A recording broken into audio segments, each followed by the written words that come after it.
So when we look at Japhetic and Hamites and Canaanites, right, and the appropriation of our culture and the use of the stars and the earth to be appropriated for capital, right? When we look at French Montana and the modern Arabian and this type, you have to understand the Ethiopian kings mixing with the Japhetic and dwelling in the tents of Shem. When we look at Genesis chapter 9. So when we look at the modern Arabian or this admixture, like you see French Montana, you gotta understand that the Ethiopians mixed in with Japhetic for the Turkish region. Alright, so when we look at this phenotype, we look at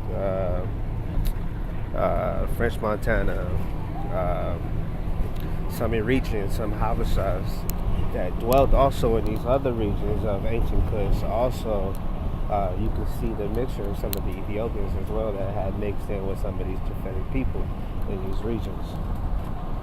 So when we look at the sons of Japheth, it refers to a lot of the people in this Turkish Mediterranean area, according to the language. When we look at Tarshish, and this after the flood, post-flood, you look at Mayday and these regions, they correlate not only to the coordinates on the earth and the tropical zodiac, but also with the sounds that define.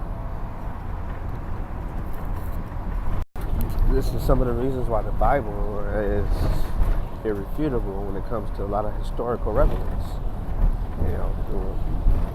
When you look at history, the recording of history, everything prior to the flood is considered pseudo or prehistoric history because there's no documentation of it. So when we look at the recording of the hell face, we have to understand how these Japhetic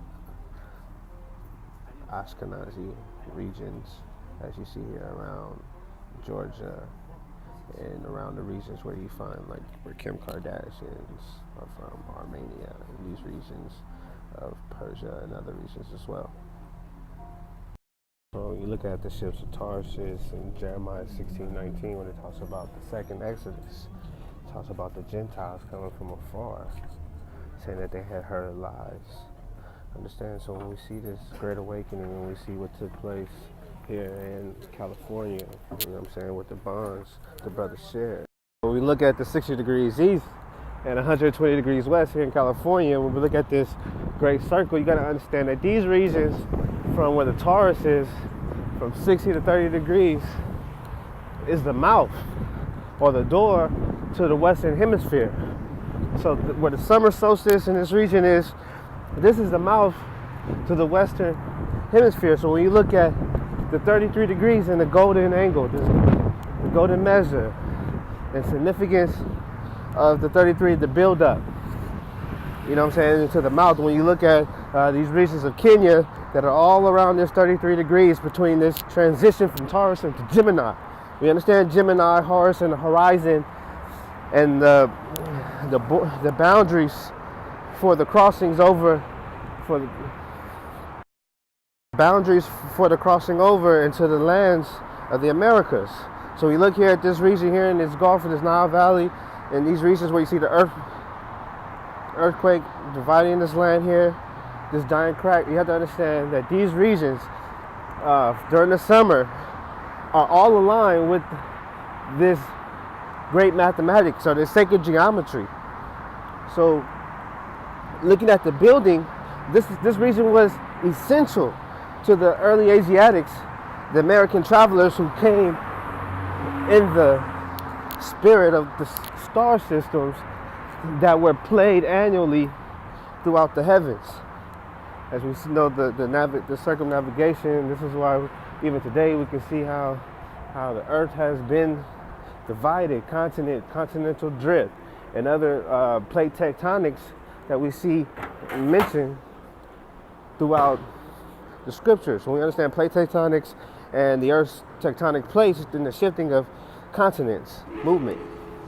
So you look at Ammon and the Ammonites and the land of Ammon, and in the text, All right, you gotta understand about the ram's horn and the Ammonites. So you look at Ammon. Right, it says that Ammon was a city thought by most scholars to be the same as No. So when you see the populace No, what's up, bro? So you see the populace No, and you look here in these scriptures here in Jeremiah, Ezekiel, Nahum 3 and 8, and it says no Amen. So when you look at Horace Butler's book of Thebes in the West and no Amen, and the ancient city, right, pre-Diluvian city built by Enoch in Genesis 4 and his children. So it says that no Amen Thebes is the Greek name of this old capital of up. When we look at this ancient capital On, and you look at the wise men of the east, the messengers that saw the star, right, in this region of where Egypt, Mizraim, and these regions of the Nile Valley. We understand Yitzhar, Yisrael, and Chichen Itza in these regions, and to be a shepherd.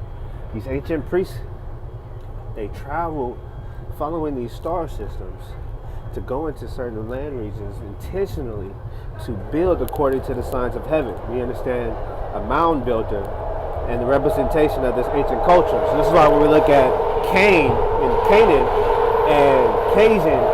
and the lands here in the Americas, Akkadian, Akkad, and ancient Babylon and ancient cities,